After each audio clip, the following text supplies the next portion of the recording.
Before we begin our intriguing lecture, it is important to note that the perception of the Middle Ages in modern society often presents itself as two polar opposites. On one hand, it is portrayed as a dark period in history, characterized by unbridled cruelty, all-encompassing superstitions, and religious fanaticism. On the other hand, an idealized picture is created, filled with noble knights in shining armor, beautiful princesses, and mythical dragons. However, as is often the case, the truth lies somewhere in between these two extremes. The medieval world was incredibly complex and multifaceted, with a rich culture and unique characteristics. A striking illustration of the peculiar religious consciousness of that era is a telling story that has come down to us through medieval sermons. It is said that once a wolf snatched a peasant woman's young child. The mother, driven mad with grief, instead of offering prayers to the heavens, in a fit of despair, took a statuette of the infant Christ from the church altar, which belonged to the Virgin Mary, and addressed her with an ultimatum. "You will not get your son back until you return my child to me." According to legend, the Holy Virgin, heeding the woman's pleas and fears, commanded the wolf to return the stolen infant. This incident vividly demonstrates the everyday, naive, and at the same time deeply personal attitude towards religion that was prevalent among the people in those times. Saints were perceived not as unattainable celestial beings, but as close and accessible patrons whom one could turn to with any need. In the year 800 AD, an important event took place. Charlemagne was solemnly crowned emperor, which effectively signified an alliance between the powerful Catholic Church and the Frankish monarchy. However, despite all efforts, his vast empire did not last long and soon disintegrated, leaving Western Europe fragmented into numerous small kingdoms and feudal estates, constantly warring with each other. Unlike the Eastern Roman Empire, or Byzantium, which continued to exist as a centralized state with strong authority, in the West, the Catholic Church often became the only stable institution, uniting people of different classes and nationalities.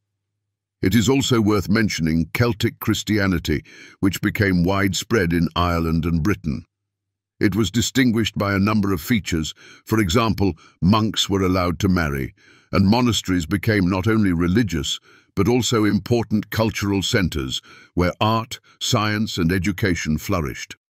Legends say that the legendary Saint Brendan made daring sea voyages, spreading the Christian faith among the northern peoples inhabiting remote islands and coasts. It is noteworthy that even Old English texts contain translations of the Gospels into the vernacular, which refutes the widespread myth of the total dominance of Latin in Catholic Europe. Between the 11th and 13th centuries, the Crusades took place, which were formally undertaken under the pretext of liberating the Holy Land from Muslim rule. However, in reality, the reasons for these military campaigns were much more complex and multifaceted. Among them, one can single out the desire to strengthen the power of the papacy, the struggle for control over key trade routes, and internal conflicts between European powers. The Crusades undoubtedly contributed to the exchange of cultural values and technologies, but also led to enormous human casualties and large-scale destruction. At the same time, an active process of university development began in Europe. Townspeople and monks joined forces to create centers of education where theology, philosophy, medicine, law, and natural sciences were studied. It was in these universities that academic traditions were born, which subsequently formed the basis for the development of European science and culture. By the 14th and 15th centuries, a clear system of social estates had finally formed in Europe, where nobles, clergy, and townspeople played strictly defined roles. Art, literature, and science continued to develop, while religious beliefs remained a central part of people's lives. As an example, the Lindisfarne Gospels vividly demonstrate how the Christian tradition harmoniously combined with ancient folk motifs and pagan beliefs. Thus, Catholic Christianity in the Middle Ages was not only a religious system, but also a powerful cultural and social force that had a tremendous impact on the development of Europe for many centuries. By the 15th century, medieval Europe appeared before us in a completely different guise. For example, luxurious prayer books, such as the famous Très riches Heures du Duc de Berry, give us an idea of the world view of the people of that time. The world in their eyes was clearly delineated. Majestic castles belonged to powerful feudal lords, peasants tirelessly toiled in the fields, and monks devoted their lives to serving God in quiet monasteries. The skillfully executed miniatures depict not only scenes from scripture, but also the signs of the zodiac, as well as an ancient chariot in which the sun makes its daily journey across the celestial vault, and even mythological creatures borrowed from pagan beliefs. All this testifies to the fact that the Christian religion peacefully coexisted with elements of paganism, forming a unique and inimitable cultural alloy. It is noteworthy that in the Middle Ages, mythology was perceived by people as an integral part of the reality surrounding them. For example, the epic poem Beowulf describes the exploits of heroes fighting terrible monsters, but this did not contradict their Christian worldview. In everyday life, people regularly attended church, confessed their sins, and in their free time, they happily told each other old legends and traditions, passing them down from generation to generation. The social structure of medieval society was strictly hierarchical, dividing people into three main estates, each of which performed its own special functions and had its own responsibilities. The oratores, or praying ones, represented the clergy, whose duties included performing religious rites and providing spiritual guidance to society. The bellatores, or warriors, consisted of knights and feudal lords who defended the territory and ensured the safety of the population. The laboratores, or working ones, included peasants and artisans who were engaged in the production of necessary goods and food. The relations between these estates were based on mutual obligations.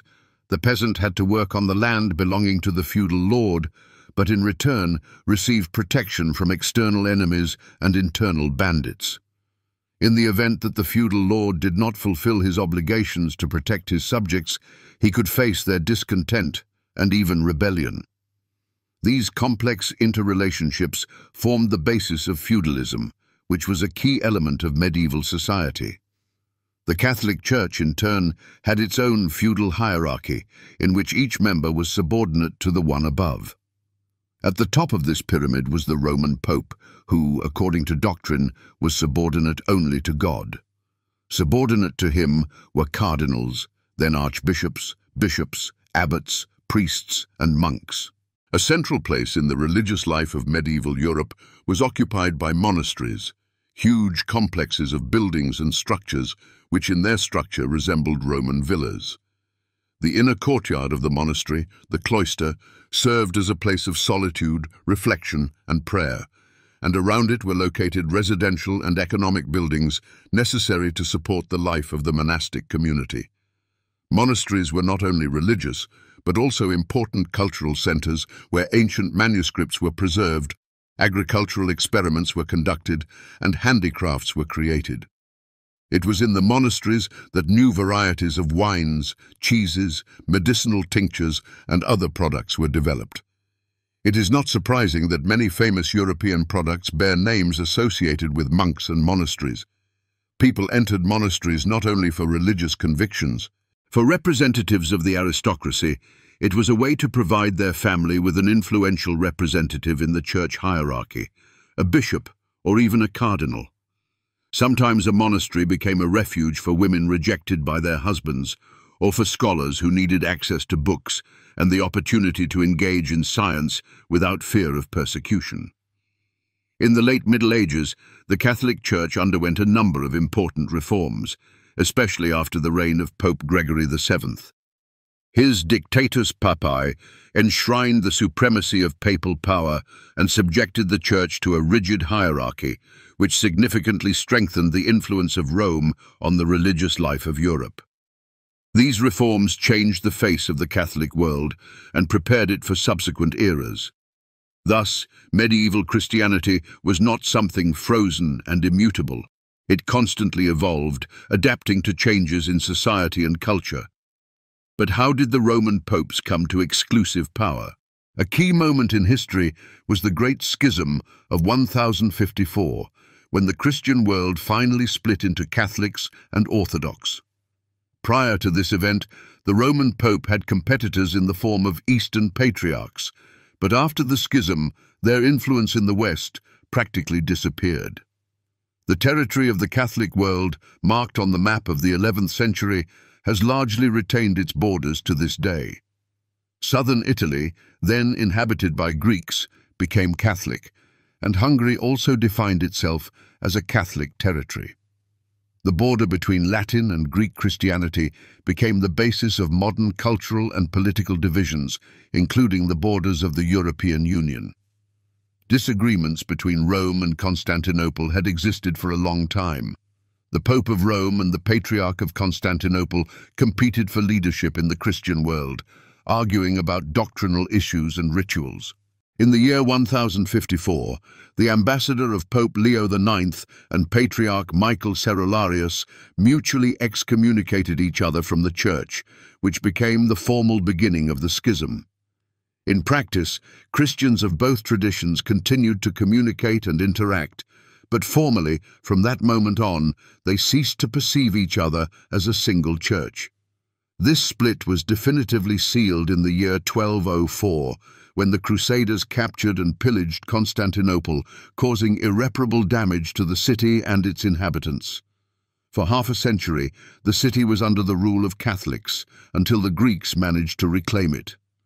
This tragic conflict marked the first time that Christians engaged in war with each other on religious grounds, laying the foundation for centuries of opposition between the Catholic West and the Orthodox East. Throughout the 12th and 13th centuries, the Roman Church continued to strengthen its power and influence. Popes became not only spiritual leaders, but also the de facto rulers of vast territories. Monasteries, which had previously enjoyed significant independence, gradually came under the direct authority of the Pope in Rome. One example is the Abbey of Cluny, which became a center for monastic reforms and a model for other abbeys. The Cluniac movement sought to purify monastic life, combat luxury and corruption, and establish strict discipline.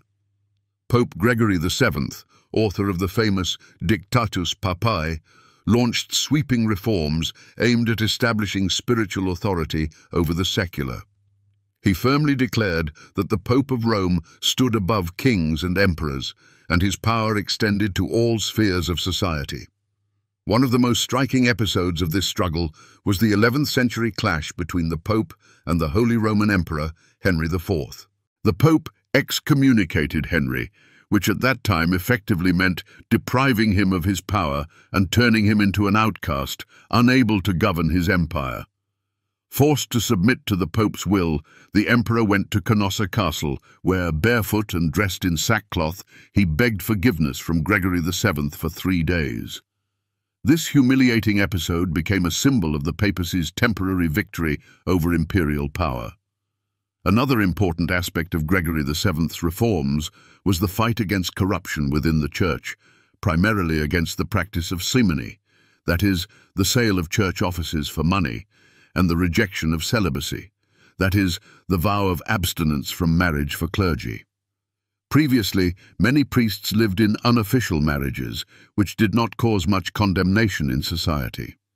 However, with the beginning of Gregory VII's reforms, celibacy became mandatory for all Catholic clergy. Now, a priest could not pass on his property to his children, which significantly strengthened the Church's control over accumulated wealth.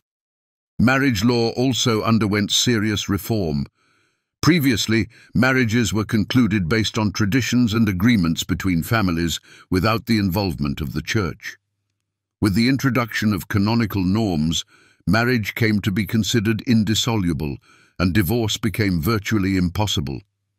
In addition, restrictions were introduced on marriages between close relatives up to the 7th degree of kinship, which meant that the aristocracy had to carefully select spouses to avoid violating church rules. These changes strengthened the family as a fundamental institution of medieval society and increased the Church's influence on family relations. Thus, Gregory VII's reforms laid the foundation for medieval Catholicism, in which the Pope became the supreme authority, and the Church the most important regulator of public life. These changes shaped the fate of Europe for centuries to come, creating a foundation for further conflicts and transformations. The year 1000 was awaited in Europe with particular trepidation and excitement. The calculation of years from the birth of Christ, although not entirely accurate, was nevertheless taken seriously by people. Many believed that the 1,000 years lived were the limit, after which the second coming of Christ and the arrival of the kingdom of heaven would follow. In 999, people, gripped by the expectation of the end of the world, stopped building houses, fields were sown for the last time, and all thoughts were turned to the coming judgment day. But when nothing happened, the realization came that life goes on, and it is necessary to live on, to change something, to build a more stable system. Society by that time had stabilized a little. The major barbarian invasions had ended, state borders had been defined, and production was growing slowly but surely. At such a moment, Pope Gregory VII appears on the historical stage, a man with ambitious plans and reforms. He wanted to fix these changes, to give them a solid foundation, and as a result, his reforms encompassed not only the Church, but also all of medieval society. One of the most important moments was the idea of the donation of Constantine. According to legend, Emperor Constantine handed over the entire western part of the Roman Empire to Pope Sylvester I, as Constantine himself went to the east and founded Constantinople there. The document confirming this gift later turned out to be a fake, but for a long time it served as a justification for the claims of the Roman popes to political power in Western Europe. Another important topic was monastic orders. Before this, monasteries lived quite independently of each other, but starting with the reforms of the Cluny Abbey, the Church decided to streamline this area as well. The Cistercian order became an attempt to purify the traditions of the Benedictines, return to strict asceticism, and abandon excesses. The Knights Templar order was born in the era of the Crusades. The Templars were engaged in protecting pilgrims traveling to the Holy Land, and over time turned into a wealthy financial organization, which subsequently led to their tragic end at the hands of the French kings. The Carmelites chose the path of extreme strictness and constant prayer. The Franciscans focused on poverty and the preaching of the gospel, and the Dominicans became hounds of the Lord, dedicating themselves to the study of theology and the fight against heresies. Over time, the Church faced the problem of controlling its own power. The French king began to demand that the popes pay taxes to the treasury, and the Roman popes, in turn, tried to protect their independence from secular rulers. As a result, the Pope moved to Avignon under the patronage of the French kings. This caused a split in the Catholic Church. 2 popes were elected at the same time, and later even a third, which led to a long period of turmoil and instability. In the 15th century, all 3 popes were deposed, and a single pope was established, but this period left a deep mark on the history of the Catholic Church. The Crusades became another important milestone in the development of the medieval world. In 1095, Pope Urban II proclaimed the First Crusade under the slogan Deus vult, God wills it. The goal of the campaign was to liberate Jerusalem, which was under Muslim control. The Crusades promised complete absolution of sins to all participants, but economic and political interests were hidden behind the religious motive. Knights sought new lands and riches, peasants sought opportunities to get rich, and the Church sought to strengthen its influence and expand its possessions. The First Crusade was successful, but 100 years later, the Muslims recaptured Jerusalem, and the Crusades continued with varying degrees of success. In the year 1204, the Crusaders, instead of fighting the Muslims, plundered Constantinople, which finally distanced the Orthodox East from the Catholic West and caused irreparable damage to relations between the two branches of Christianity. The Crusades had a huge impact on Europe. They not only opened up new lands to Europeans, but also allowed them to encounter other cultures and civilizations. Thanks to the Crusades, Europeans became acquainted with Eastern medicine, philosophy, goods, and technologies. This became an important step towards a more developed society, which would later give rise to the Renaissance. After the Crusades, the Knights Templar Order became the wealthiest organization, owning lands and banks throughout Europe. This caused discontent among the French King Philip IV, and in the year 1307, the Templars were accused of heresy, and their property was confiscated. Grand Master Jacques de Molay was burned at the stake, and the order itself was dissolved. However, many historians believe that the trial against the Templars was politically motivated and aimed at seizing their vast wealth. Another consequence of the Crusades was the strengthening of the Inquisition, which began to brutally persecute heretics. The Cathars, Waldensians, and later those accused of witchcraft came under the attack of the Inquisitors. The Dominicans, who became the main force of the Inquisition, thoroughly eradicated any deviation from dogma and persecuted those who did not conform to the established norms. Thus, the 11th through 13th centuries became a period of colossal change and upheaval. The Catholic Church turned into a powerful force, exerting a decisive influence on European politics. Wars, schisms, crusades, the struggle for power, all this became the basis of the system that Europe inherited for centuries. In medieval Europe, knightly orders became not only a military but also an economic force, exerting a significant influence on the life of society. Members of these orders took vows of celibacy and poverty, which meant renunciation of personal property. Everything belonged to the order. This helped the orders become the most powerful financial institutions of that time, possessing huge resources. One such order was the Hospitallers, who later became known as the Maltese. After they were driven out of the Holy Land, they settled on the island of Malta, where they created their own state. In addition to the Hospitallers, there was the Order of the Holy Sepulchre, the Bethlehem Order, and many others. In Spain, where the struggle against the Moors was taking place as part of the Reconquista, the Order of Santiago arose, named after St. James. At the same time, the Teutonic Order appeared in Germany, which later contributed to the conquest of the Baltic lands and the formation of the Livonian Order. Interestingly, the word order itself eventually came to denote not only monastic military brotherhoods, but also awards worn on the chest. This transition occurred thanks to the royal courts, which established their own orders to reward their subjects. For example, the famous Order of the Garter in England appeared after a curious incident. In the 14th century, King Edward III was dancing at a ball with the Countess of Salisbury when, during their dance, her garter came loose and fell to the floor. To ease the awkwardness, the king picked it up, attached it to his own attire, and proclaimed, "Honi soit qui mal y pense," shame on anyone who thinks evil of it.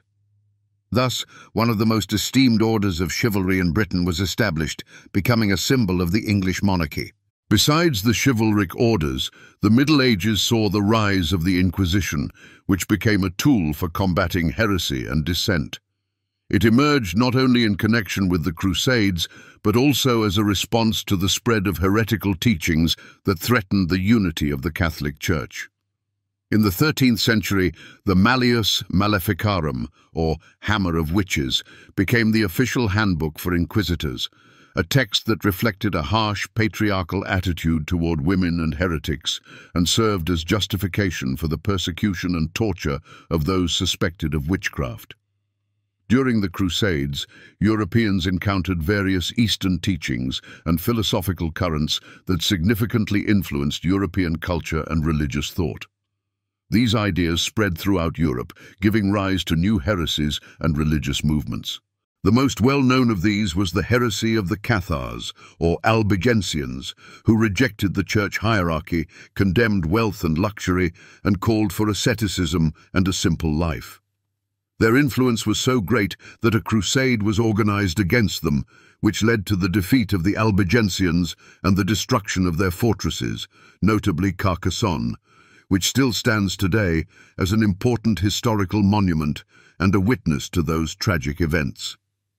In connection with the struggle against heresy, the official Inquisition was created in the 13th century with the aim of identifying and suppressing the spread of heretical teachings. Its task was not merely to burn suspects at the stake, as is often portrayed, but to conduct legally sound investigations and trials. However, in the 15th century, with the formation of the Spanish Inquisition, its methods became more cruel and inhumane, and its activities were primarily aimed at identifying secret Jews and Muslims who, having converted to Christianity, continued to secretly practice their former faith. However, it wasn't only war and the Inquisition that defined the spirit of the Middle Ages. During this time, cities and universities flourished, becoming centers of trade, crafts, and intellectual life. The 7 liberal arts remained the most important educational system, divided into the trivium, which included grammar, rhetoric, and dialectic, and the quadrivium, which included arithmetic, geometry, astronomy, and music. Universities became the intellectual hubs of Europe, where philosophical debates were held and new scientific theories were developed. It was here that heated philosophical discussions between realists and nominalists took place. The former argued that universals, for example, the concept of human, exist independently of specific people and are real entities, while the latter believed that they are merely abstractions that exist only in our minds. One of the outstanding thinkers of the Middle Ages was Peter Abelard, a philosopher, theologian, and teacher. He became famous not only for his scholarly works, but also for his tragic love story with Heloise, his student. Their affair caused a scandal in society. Abelard was castrated, and he was forced to become a monk. Nevertheless, they continued to correspond, and their letters became a model of medieval romantic literature imbued with deep feelings and reflections on love, duty, and faith. Universities also saw the emergence of wandering students and teachers, the vagantes. They traveled between cities and universities, forming brotherhoods and even developing their own monastic rules, often parodying official church orders. Their poems, filled with love, satire, and anti-clerical motifs, have come down to us, becoming an important part of the European literary tradition and reflecting a spirit of free thinking and critical attitude towards authority. Medieval culture was multifaceted and contradictory. On the one hand, the all-powerful church, the cruel Inquisition, and a rigid social structure. On the other, philosophy, science, a culture of humor and art. This time was not only an era of gloomy dogmatism, but also a period of great intellectual and spiritual quests, which in many ways shaped modern European civilization. The Middle Ages are often perceived as a time of strict rules and dogmas, but there was also room for humor, irony, and the manifestation of human imagination. Gothic cathedrals, symbols of faith and the Church's power, were often decorated with unexpected and even grotesque details. Chimeras and gargoyles protruded from the walls. Fantastic creatures were depicted, caricatured figures of monks, and sometimes even images of naked people. In the most sacred architecture, there was a place for laughter and irony, which did not contradict religion, but rather complemented it, pointing to the living human nature of society and its capacity for self-deprecation. At the same time, one of the most important intellectual traditions was forming, the university. The very word university comes from the Latin universitas, which means totality or community. Originally, this word referred to the association of teachers and students, not the buildings or institutions where teaching took place. A university was a corporation similar to craft guilds, uniting people striving for knowledge and working together to acquire and disseminate it. One of the first universities arose in Bologna at the end of the 11th century as a school of law, where Roman law and canon law were studied. It is from here that the Bologna education system originates, which subsequently spread throughout the world. Over time, universities spread throughout Europe, becoming centers of thought, science, and culture, where new ideas were formed and personnel were trained to govern the state and the church. The medieval university was an independent structure with autonomy and its own rules. Neither kings nor popes had the right to appoint university leaders. The rectors were elected by the scholars themselves, which emphasized their independence and self-government. Universities educated future theologians, lawyers, and doctors, as these three fields were considered the main and most important for society. Theology studied God and the universe, law, the laws of human society, and medicine, the structure of the human body and ways to treat it. At that time, the natural sciences and mathematics were not separated into separate faculties. They were considered part of philosophy, which, in turn, was subordinate to theology and was seen as a tool for knowing God. One of the symbols of university education became scholasticism, a method of studying and discussing knowledge based on logical thinking and argumentation.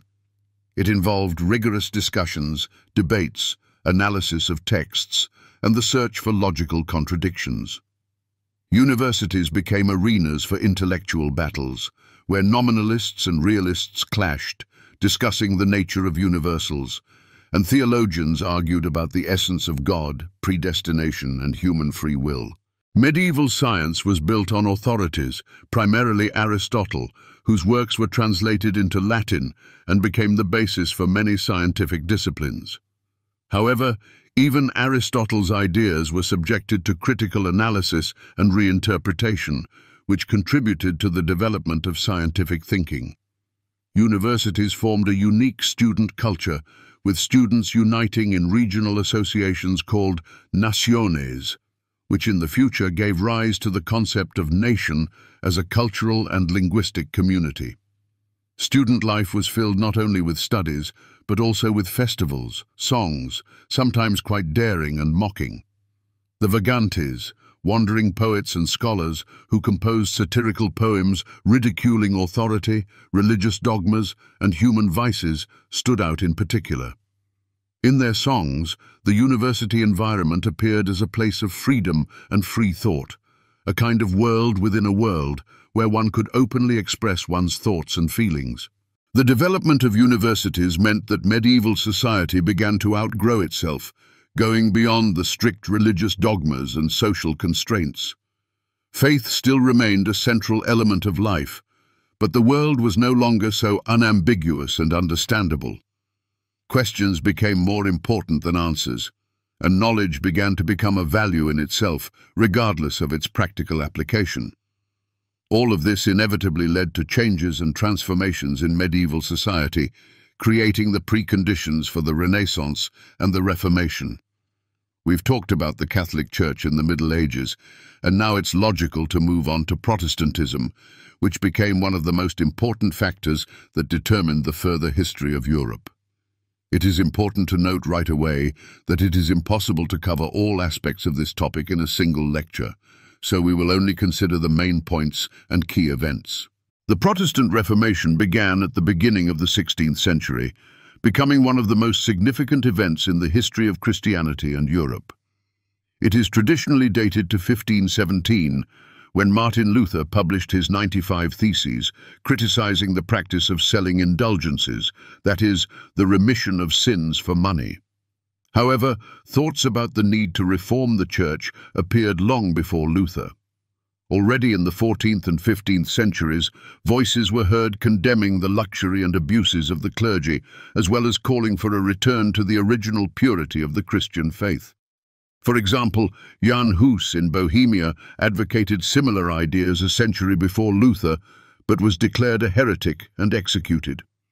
The main idea of the Reformation was to return to the Bible as the main and only source of faith. Protestants argued that a person's salvation depends not on the Church and its rites, but on personal faith in Jesus Christ and his atoning sacrifice. In addition, Luther insisted that every Christian has the right to independently read and understand the Holy Scriptures without the mediation of priests and the church hierarchy.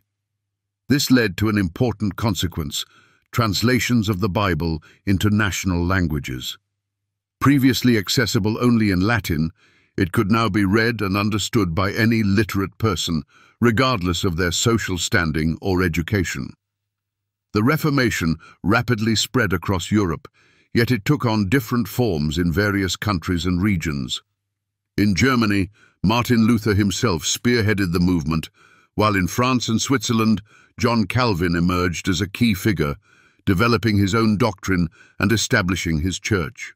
Meanwhile, in England, Henry VIII initiated his Reformation, severing ties with the Pope and declaring himself the head of the Church, which led to the formation of the Church of England.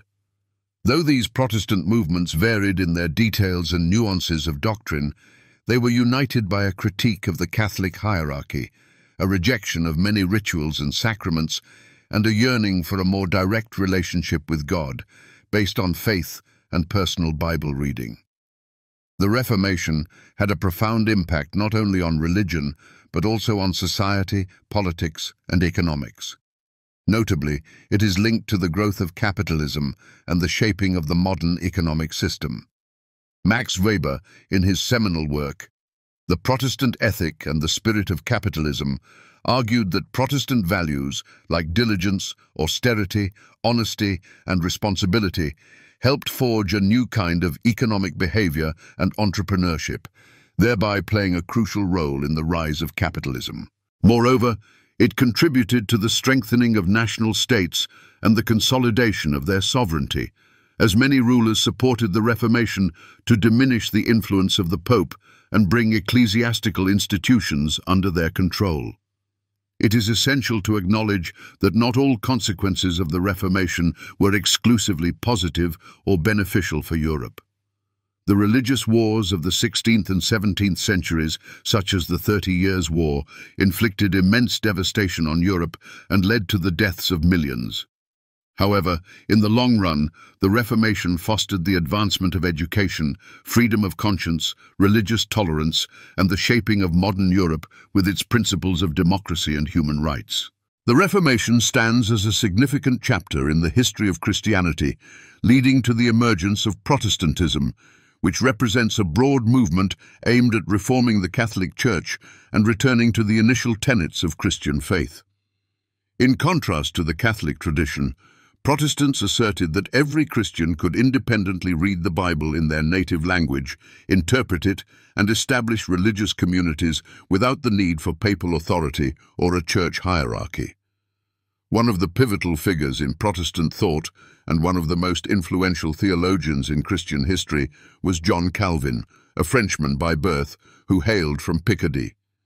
He embraced Protestantism during its active spread across Europe at a time when Lutheranism, founded by Martin Luther, was the leading form of the Protestant movement. However, Calvin did more than simply follow Luther's teachings. He developed his own ideas, especially concerning predestination, which became a cornerstone of his theological system. Due to the persecution of Protestants in France, Calvin was compelled to emigrate to Switzerland, where he settled in Geneva in 1541.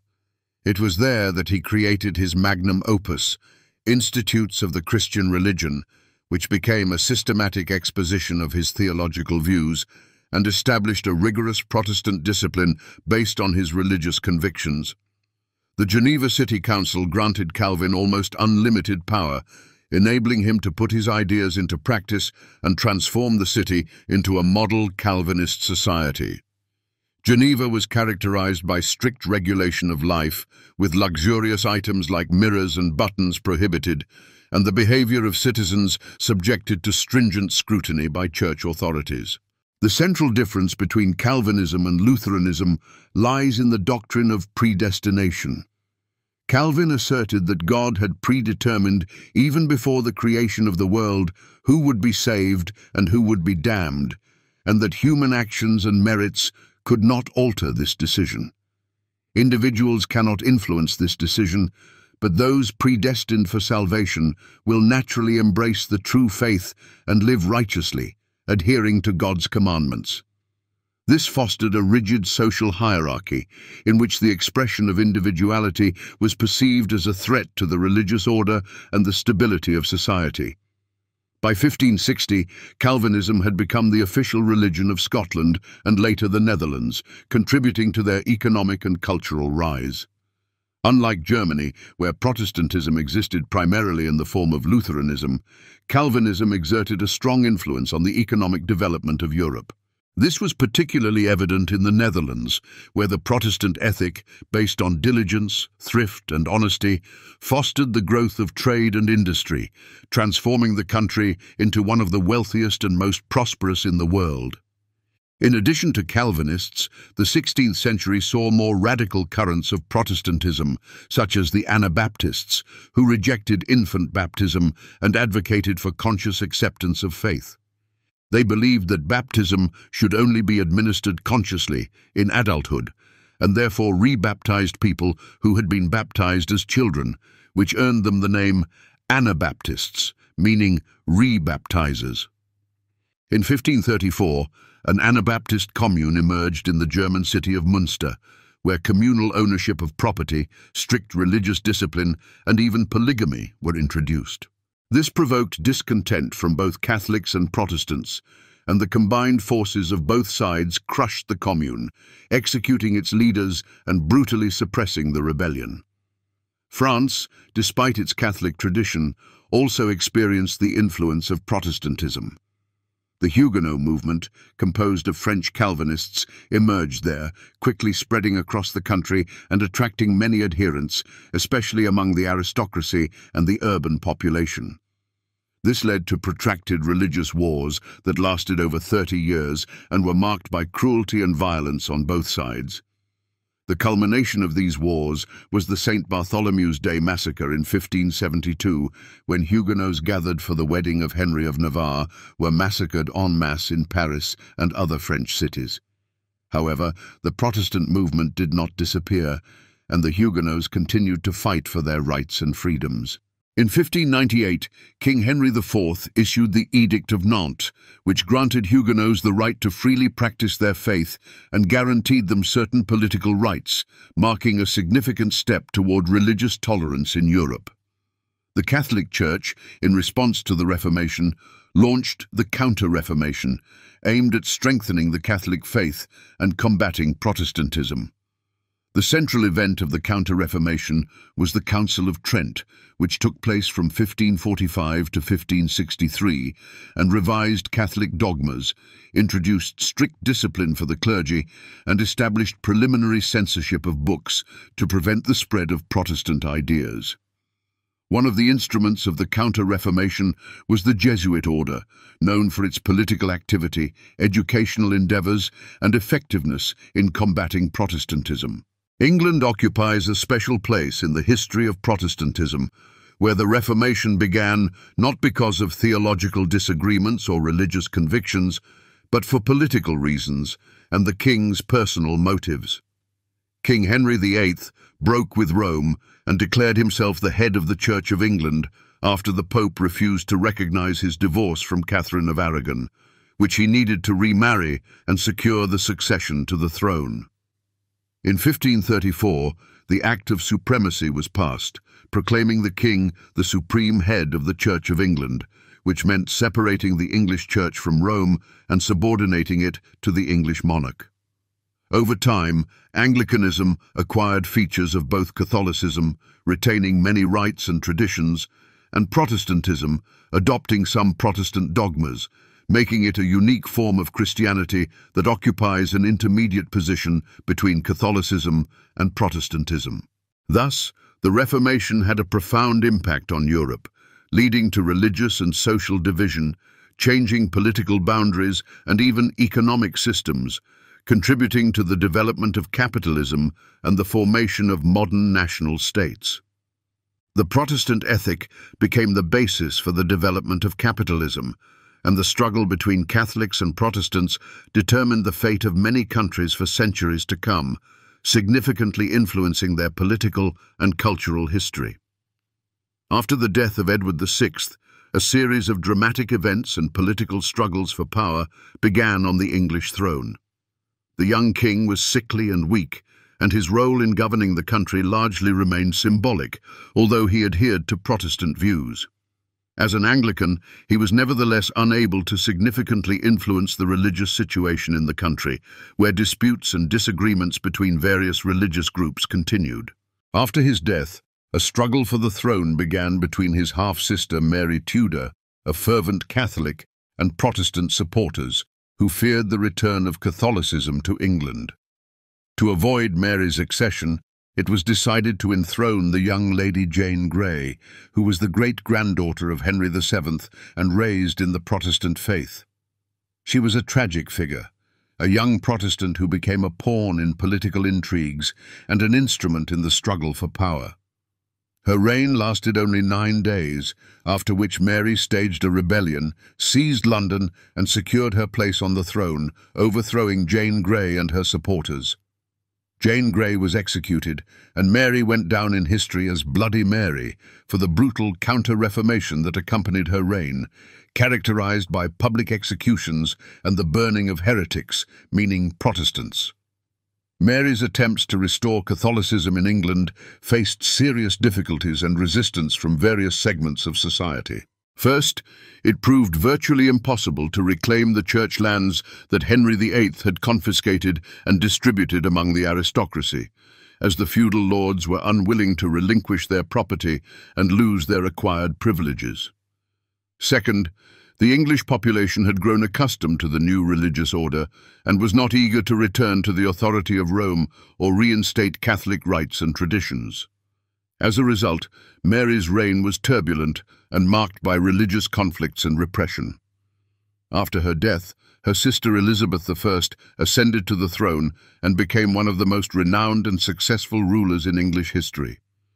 Elizabeth pursued a moderate Anglican course, striving to prevent new religious wars and to find compromises among the various religious groups. It was during her reign that England entered a golden age, internal strife ceased, and culture, industry, trade, and colonization flourished. The English fleet defeated the invincible Spanish Armada, which ended Spanish dominance at sea and established England as a leading maritime power. During her reign, the Anglican Church was also firmly established, uniting the country under a single religion and becoming an important factor in national identity. After her death, James I Stuart, the Scottish king, inherited the English throne and united England and Scotland under one crown. He was a moderate Anglican, but Calvinism predominated in Scotland, which created certain difficulties in governing both kingdoms. His son, Charles I, went further, attempting to bring Anglicanism closer to Catholicism and restore some Catholic rites and traditions, which aroused discontent among the Puritans, who advocated for the purification of the Anglican Church from anything reminiscent of Catholicism. These sentiments led to the English Revolution, as a result of which Charles I was executed, and England became a republic under Oliver Cromwell, who established a Puritan dictatorship. Inspired by the King James Version of the Bible, the Puritans believed that society should be built on strict religious principles and moral norms. Many of them emigrated to America, where they founded the first colonies and laid the foundations of American culture and identity.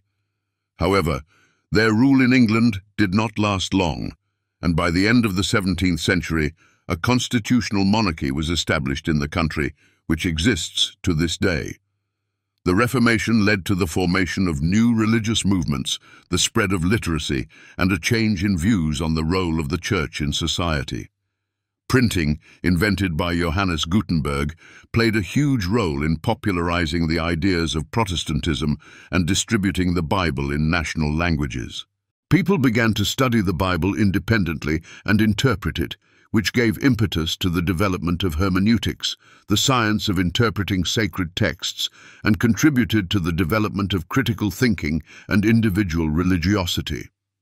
Thus, the Reformation not only altered the religious map of Europe, but also initiated new social and cultural processes that profoundly influenced the subsequent development of the Western world. In the 17th and 18th centuries, the Protestant ethic, based on honesty, diligence, thrift, and high quality, played an important role in the development of capitalism and the formation of the modern economic system. People strived for success in their professional activities, seeing in it not only a means of achieving material well-being, but also a sign of divine predestination and confirmation of their chosen status. This new perspective on labor and entrepreneurship contributed to rapid economic growth, especially in Protestant countries such as England and the Netherlands, where favorable conditions were created for the development of trade, industry, and finance. The colonization of the New World was largely carried out under the influence of religious ideas and the desire to spread Christianity among the indigenous peoples of America. The Spanish and Portuguese saw the conquest of America as a new crusade aimed at converting the local peoples to the Christian faith and expanding the influence of the Catholic Church. Catholic missionaries, especially the Jesuits, played an important role in spreading Christianity, creating missions and schools to educate Native Americans and convert them to Catholicism. In South America, the Jesuits created autonomous missionary settlements where Native Americans could live under their protection, avoiding the cruelty of the conquistadors and preserving their culture and traditions. Thus, the Reformation became a powerful historical process that influenced all spheres of life, from politics and economics to culture and art, and changed the perception of the role of the Church, shaped a new work ethic, and laid the foundation for the further development of the Western world. In the 17th century, the Jesuits founded a whole network of missions among the Guarani Indians in the territory of modern-day Paraguay, Argentina, and Brazil. This was a unique experiment, an attempt to create a Christian state based not on conquest and violence, but on the peaceful integration of the indigenous population into a new social system based on Christian principles and values. The missions were home to approximately 150,000 people, which was an impressive number for the time and testified to the success of the Jesuit missionary activity. A self-sufficient economy was organized here, where grain was grown, honey was extracted, hunting and crafts were practiced, providing the population with everything necessary for life. Native Americans were taught the Catholic faith and European crafts, and the missionaries tried to treat them humanely and respect their culture and traditions. However, despite the positive aspects, the colonial regime gradually ruined the missions, leading to their decline and destruction.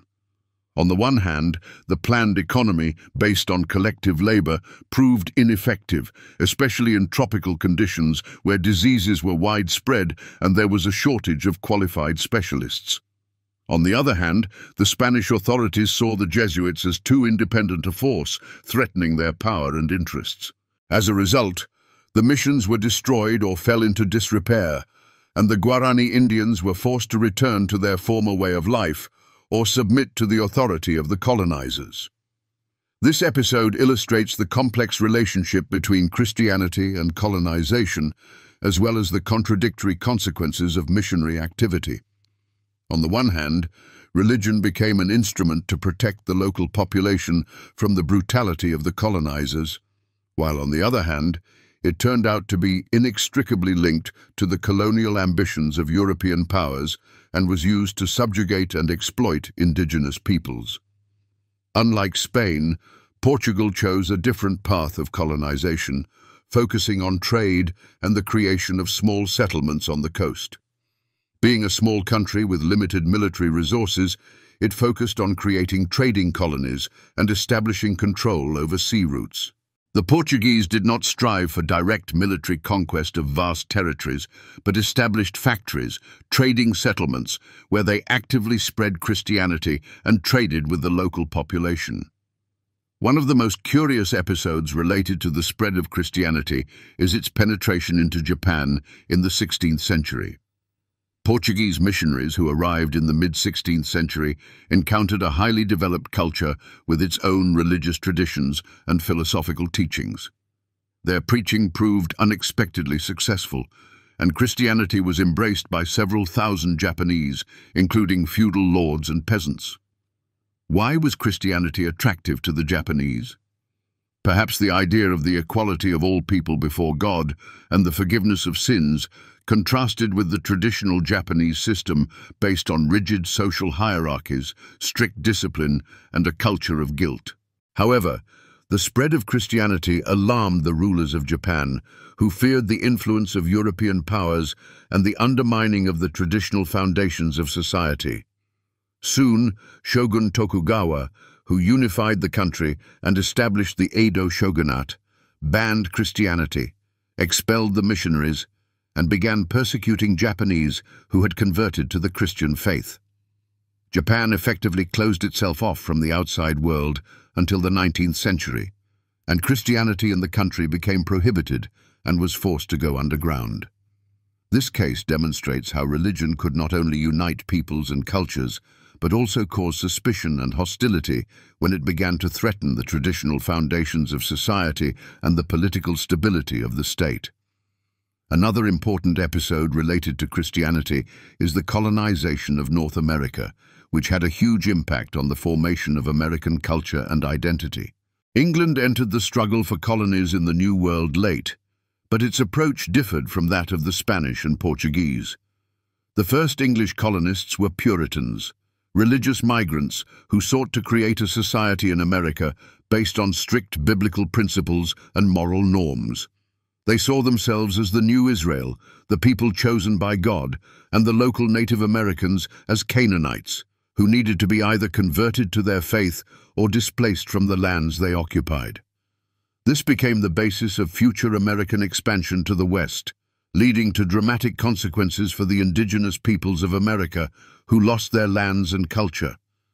At the same time, the Puritans laid the foundations of the future American society based on the principles of freedom, democracy, and equality before the law.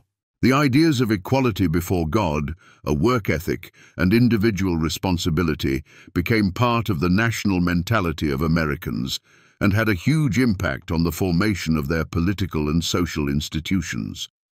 Interestingly, it was the Protestant idea of the chosen people that influenced American culture and politics, and the belief in their special mission in the world became an important part of American national identity.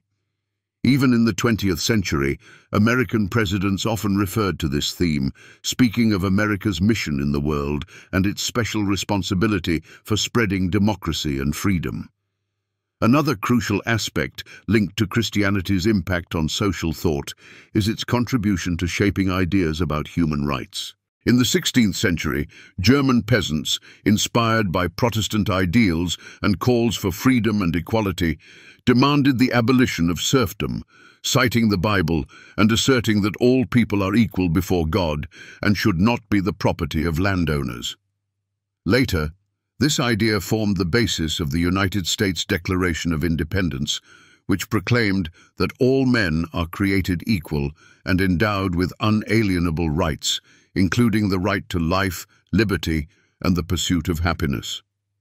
The French Declaration of the Rights of Man and of the Citizen, adopted in 1789, also inherited this principle, proclaiming the equality of all people before the law and their inherent rights. Although Europe was becoming increasingly secular at that time, and the Church's influence on public life was waning, the very idea of equality and inalienable human rights is rooted in the Christian worldview and the belief that all people are created in the image and likeness of God. Today, Protestantism remains one of the most dynamic and influential forms of Christianity, with hundreds of millions of followers worldwide. In the United States, Protestants constitute the majority of the population, although Catholicism is the largest Christian denomination. In Europe, Protestantism dominates in northern countries such as Germany, Sweden, Norway, Denmark, Finland, and the United Kingdom, while southern countries such as Spain, Italy, Portugal, and France remain predominantly Catholic. In Russia, Protestants are mainly represented by Baptists and Pentecostals, who are actively engaged in missionary work and attract new members to their communities. At the same time, there are more exotic currents of Protestantism, such as Mormons or Jehovah's Witnesses, whose teachings differ significantly from traditional Christianity and cause controversy and disagreement among other Christians. What is the reason for such fragmentation and diversity of Protestant movements and denominations? The main principle of Protestantism is freedom of individual belief and the right of each person to independently interpret Holy Scripture, without the mediation of the Church and priests. If each person can independently interpret Scripture and form their own religious beliefs, it is natural that sooner or later new movements, denominations, and religious groups emerge, which understand Christian doctrine in their own way and offer their own answers to complex questions of faith. Christianity has had a tremendous impact on the history of the world, shaping the destinies of many peoples and civilizations. It has inspired conquerors and missionaries, contributed to the creation of new nations and states, and the formation of new ideologies and cultural values. From South America to Japan and North America, Christian ideas have given rise to both peaceful transformations and cultural exchange, as well as violent conflicts and religious wars. Today, Christianity continues to evolve, taking new forms and adapting to the modern world, while maintaining its relevance and significance for millions of people. However, its historical legacy remains unchanged. It laid the foundations for many modern values, including the idea of human rights, equality before the law, freedom of conscience, and social justice. Now, let's talk about the history of Russian Orthodoxy, which became a key factor in shaping Russian statehood, culture, and national identity, and had a tremendous impact on the fate of Russia. Its origins go back to ancient times, to the era when Russes faced a choice of religious path, which determined its further development. This choice determined not only the spiritual life of the country, but also its political destiny and cultural identity. When Prince Vladimir in the 10th century considered adopting a unified religion for his state, he considered several options, studying various religious traditions and sending ambassadors to different countries. He was offered Islam, Judaism, and Catholicism, but he chose Orthodox Christianity of Byzantium, which seemed to him the most suitable for Rus. Several factors contributed to this, including political, economic, and cultural considerations. First, close political and economic ties with Constantinople, the capital of the Byzantine Empire, which was the richest and most powerful state in Europe. Constantinople was an important trading partner of Rus, and Russian squads served there as mercenaries, guarding the Byzantine emperors. Second, Prince Vladimir fought with Byzantium, capturing Chersones in Crimea, and made the condition for its return marriage to the Byzantine princess Anna. But a pagan could not get a royal bride, which became an additional argument in favor of adopting Christianity and concluding a profitable alliance with Byzantium. Third, Byzantium did not require the transition to Latin for church services, unlike the Catholic Church, where worship was conducted in Latin, incomprehensible to most of the population. This became a key moment, as the Orthodox Church allowed worship in the native language, which made Christianity more accessible and understandable to the population. Byzantine missionaries Cyril and Methodius created the Old Church Slavonic writing system back in the 9th century, on the basis of which the Russian alphabet was developed. This meant that Christianity could come to Russes in an understandable language, which facilitated the spread of the Christian faith and strengthened its position in society. The creation of writing played a huge role in the development of culture, education, and literature in Rus, contributing to the formation of national identity and self-awareness. Cyril and Methodius initially developed the Glagolitic alphabet, a complex and beautiful alphabet, but subsequently the Cyrillic alphabet was adopted, based on Greek writing, with the addition of letters necessary for Slavic phonetics and reflecting the characteristics of the Slavic language. This gave Russes the opportunity to develop its own book culture, writing and literature, but with certain limitations associated with its orientation toward Byzantine culture. Unlike the West, where scientific, philosophical, and historical works existed in Latin, The Old Church Slavonic language was used exclusively for worship and religious texts, which limited the development of secular science and philosophy in Rus. Thus, Rus's adopted Byzantine religious culture, but the secular ancient heritage of Byzantium remained alien to it and did not have a significant impact on the development of Russian culture.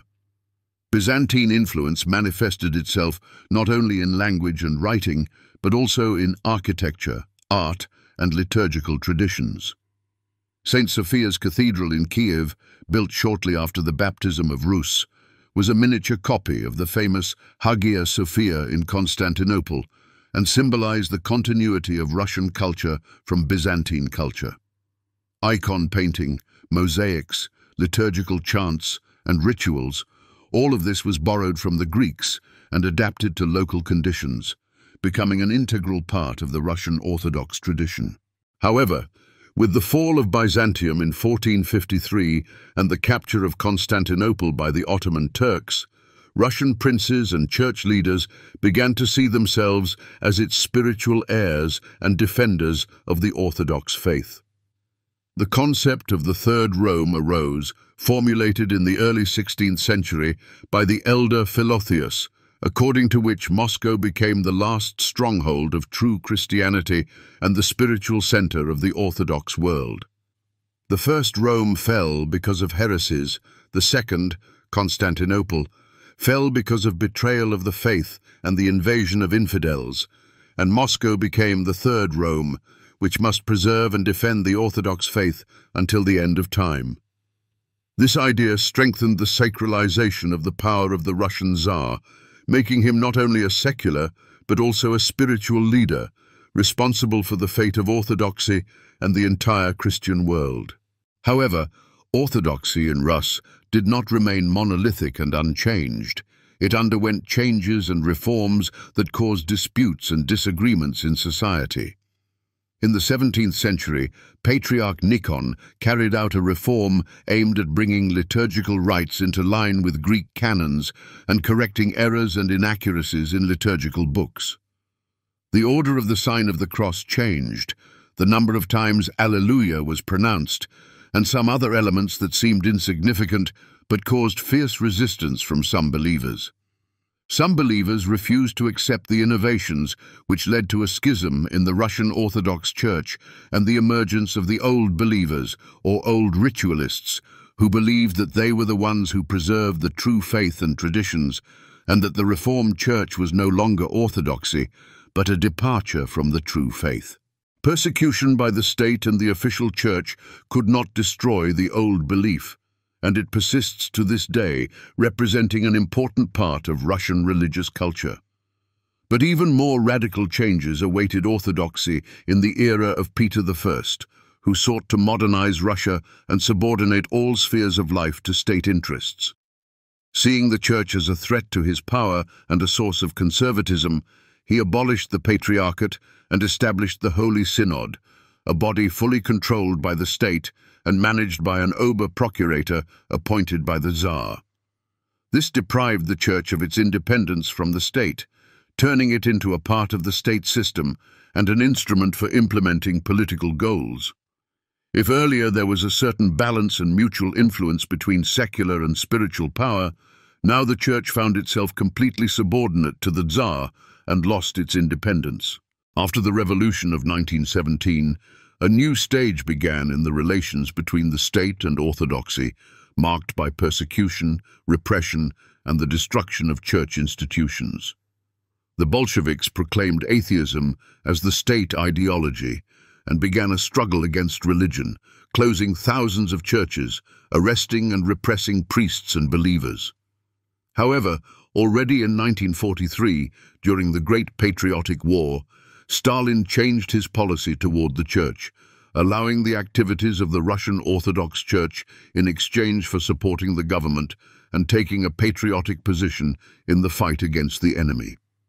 Subsequently, despite official atheism and restrictions from the state, orthodoxy remained an important part of the country's cultural code and influenced the worldview of many Soviet citizens. After the collapse of the USSR, religion once again occupied an important place in public life. Churches and monasteries were revived, and the church began to influence politics, culture, and education. Thus, Russian Orthodoxy has come a long way, from Prince Vladimir's choice of faith to the formation of the Moscow idea of the Third Rome, from schisms and reforms to the persecutions of the Soviet era and modern religious activity. It was not simply a part of the country's religious life, but shaped Russia's very identity, profoundly influencing its politics, culture, and society. The Tatar-Mongol yoke left a deep mark on Russian history, but precisely when it ended is not such an obvious or unambiguous question. It is generally accepted that the liberation of Russia from the Tatar-Mongol yoke took place in two stages, marked by important events in the country's history. The first significant victory over the horde was won at the Battle of Kulikovo Field in 1380, when the troops of Prince Dmitry Donskoy defeated the army of Mamai, marking the beginning of Russia's liberation from foreign domination. However, from Mamai's point of view, this battle was not so much a struggle for independence by Russia as it was part of an internal struggle for the throne in the Golden Horde, and Dmitry Donskoy sided with his rivals, supporting one of the contenders for power. It is important to understand that, despite this victory, which had enormous moral significance and strengthened faith in their own strength, 2 years later, Moscow was ravaged by Khan Tokhtamysh, who restored the power of the horde and again imposed tribute on the Russian lands, confirming their dependence on the Golden Horde. Thus, the Battle of Kulikovo became the first significant military success, demonstrating the possibility of resisting the horde's rule. But it did not lead to the final liberation of Russia or the establishment of its independence.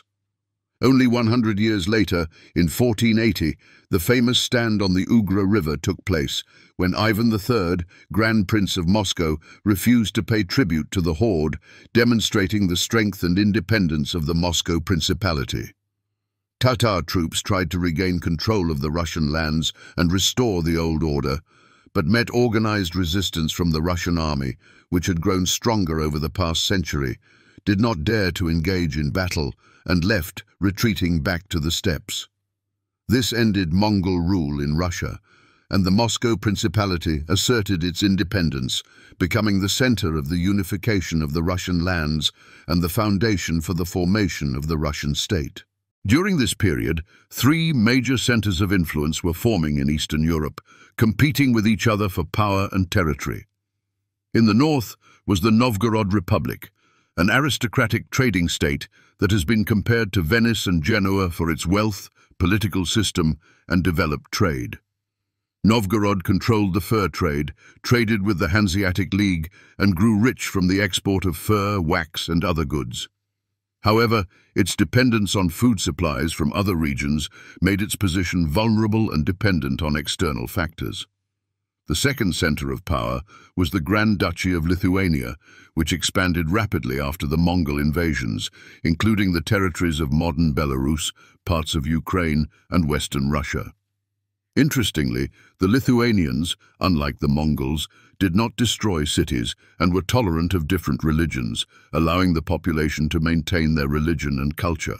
Initially, they were pagans, but in the late 14th century, when it came time to choose a religion, they chose Catholicism, looking to Poland as a path to Europe and wishing to strengthen their ties with European countries.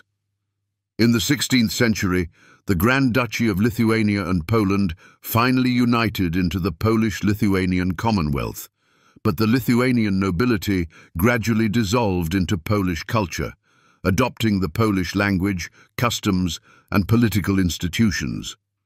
Moscow was the third center of power, which initially was one of many Russian principalities, but its advantageous location, strong rulers, and status as a collector of tribute for the horde gave it an advantage over other principalities. After the overthrow of Mongol rule, it was Moscow that became the unifying center of the Russian lands, attracting both the population and the political elite. However, Spiritual independence came even earlier, in the mid-15th century, and played an important role in strengthening Moscow's position and shaping its special status in the Orthodox world. In 1439, the Council of Florence was concluded in Constantinople, declaring the unification of the Orthodox and Catholic churches, which was caused by Byzantium's desire to obtain military assistance from the West in the fight against the Ottoman Turks. Moscow categorically rejected this union, unwilling to submit to the Roman Pope and considering it a betrayal of the Orthodox faith. As a result, the Russian Orthodox Church proclaimed autocephaly, that is, independence from the Patriarchate of Constantinople, and elected its own metropolitan without coordinating this with Constantinople. Formally, this violated church canons, but in the context of the weakening of Byzantium and its loss of political influence, no one could prevent this, and the Russian Church asserted its independence. At about the same time, the first documented heresy appeared in Russia called Judaizers, which caused disputes and disagreements in society and attracted the attention of church authorities. Sources do not give a clear idea of its teachings and the views of its followers. Perhaps they criticized church rituals, perhaps they studied the Old Testament and Jewish traditions, or simply advocated for church reform and the simplification of worship. In Novgorod, where this heresy was most widespread, there were close ties with Western Europe, where protest movements against the Catholic Church were already beginning, calling for reform and a return to the original principles of Christianity. However, the official church suppressed this movement, subjecting heretics to persecution, arrests, and executions. It was during this period in Novgorod, under the leadership of Archbishop Gennady, that the first complete Bible in Church Slavonic was published, becoming an important monument of Russian culture and literature. In preparing this Bible, some books of the Old Testament had to be translated from Latin and even from Hebrew, which testifies to the familiarity of Russian scribes with Western languages and traditions. At the beginning of the 16th century, the famous concept of Moscow is the Third Rome emerged, which played a huge role in shaping the Russian national idea and defining Russia's place in the world. Philotheus, a monk from Pskov, wrote to the Grand Prince of Moscow, Vasily III, that the first Rome had fallen due to heresies, the second Rome, Constantinople, had fallen due to the sins of its rulers and the invasion of infidels, and Moscow is now the last stronghold of true Christianity and the Third Rome, and there will be no Fourth Rome. This idea not only consolidated the sacred status of Moscow as the center of the Orthodox world, but also predetermined the close fusion of state and church, when the Tsar became not only a secular ruler, but also a defender of the faith, responsible for preserving orthodoxy in Russia and throughout the world. Within the church itself, a serious dispute broke out between two groups of monks, the non-possessors and the Josephites, which reflected different views on the role of the church in society and its attitude to wealth and power. The non-possessors, led by Nil Sorsky, argued that the church should be poor and free, and monasteries should not own lands and riches, but focus on prayer, spiritual improvement, and helping those in need. Their opponents, the Josephites, led by Joseph of Volokolamsk, believed that the wealth and influence of the church was necessary for fulfilling its mission, helping those in need, building churches and monasteries, and maintaining the authority of the Orthodox faith in society. Victory in this dispute remained with the Josephites, who were able to convince the Grand Princely power of the need to preserve church land ownership and wealth in order to strengthen the state and spread orthodoxy. The Stoglav Council, convened under Ivan the Terrible in 1551, finally established the wealth of the church as the norm and enshrined its right to own lands and property. It was then, in the 16th century, that the two-finger sign of the cross became established, which later became one of the main symbols of the Old Believers and the cause of the schism in the Russian Orthodox Church. During the reign of Ivan the Terrible, the Church experienced its first serious conflict with the state, when Metropolitan Philip openly opposed the oprichnina and mass executions, condemning the cruelty and violence that reigned in the country. For this, he was arrested, defrocked, and soon killed on the orders of the Tsar, which was evidence of the increasing power of the state over the Church and the restriction of its freedom. After this incident, the Orthodox Church abandoned open confrontation with secular authorities for a long time, gradually becoming an ally and ideological support of the state, supporting its policies and justifying its actions. This process reached its apogee in the era of Peter the Great, when the Church finally lost its independence and was subordinated to the state, becoming part of the bureaucratic apparatus. The history of the Russian Church is a complex and multifaceted process in which the struggle for power, the desire for independence, and the desire to preserve the traditions and foundations of orthodoxy are intertwined. Although Western European countries began printing the Bible back in the 15th century, using the invention of Johannes Gutenberg in the Russian tradition, the first printed Bible appeared only at the end of the 16th century, which was due to the conservatism of the Church and fears that the printed word could lead to distortion of sacred texts. This was the Ostrog Bible, published in the city of Ostrog, which was then part of the Polish-Lithuanian Commonwealth and is now located in Ukraine. The publisher was Ivan Fedorov, the first printer, who initially worked in Moscow, but was forced to emigrate due to persecution and misunderstanding from church authorities. His activities were not liked by everyone, as they were perceived as an innovation that violated the traditional order of copying books by hand. By the end of the 16th century, the Moscow Metropolitanate achieved another important milestone, strengthening its position in the Orthodox world. The Moscow Metropolitan was proclaimed Patriarch, which meant recognition of its autocephaly and independence from other Orthodox churches. This happened with the approval of the Eastern Patriarchs, who recognized the increased importance of Moscow and its role in the defense of orthodoxy. The Moscow Patriarchate took its place among other autocephalous Orthodox churches, becoming one of the most influential and authoritative in the world. One of the most striking and controversial figures in Russian history was Ivan the Terrible, the first Russian Tsar, whose reign was marked by both great achievements and cruelty and violence. His views on power were deeply intertwined with the idea of the Tsar's absolute dominion, envisioning him as the sole ruler accountable only to God. He even penned a proposal to England's Queen Elizabeth I, but upon facing rejection, he voiced his indignation, stating, "We thought you ruled your kingdom and made decisions yourself, but clearly you have others who decide for you." He evidently failed to grasp the essence of a parliamentary monarchy, firmly believing that a monarch should govern the nation single-handedly, sharing power with no one. Equally intriguing is his correspondence with Prince Andrei Kurbsky, who fled to Lithuania and defected to the enemy, fearing the Tsar's wrath and persecution. In his letters, Kurbsky accused the Tsar of tyranny, cruelty, and injustice, to which Ivan retorted, "Why did you fear dying innocently? It is not death, but a blessed gift, an opportunity to atone for one's sins and attain eternal salvation." He believed the Tsar's authority extended not only to this world, but also to the afterlife, with service to the monarch continuing even after death, representing the ultimate purpose of human existence. This perspective on power echoed the traditions of the Golden Horde, where the Khan was the absolute master of his lands and subjects, his authority boundless and unquestionable.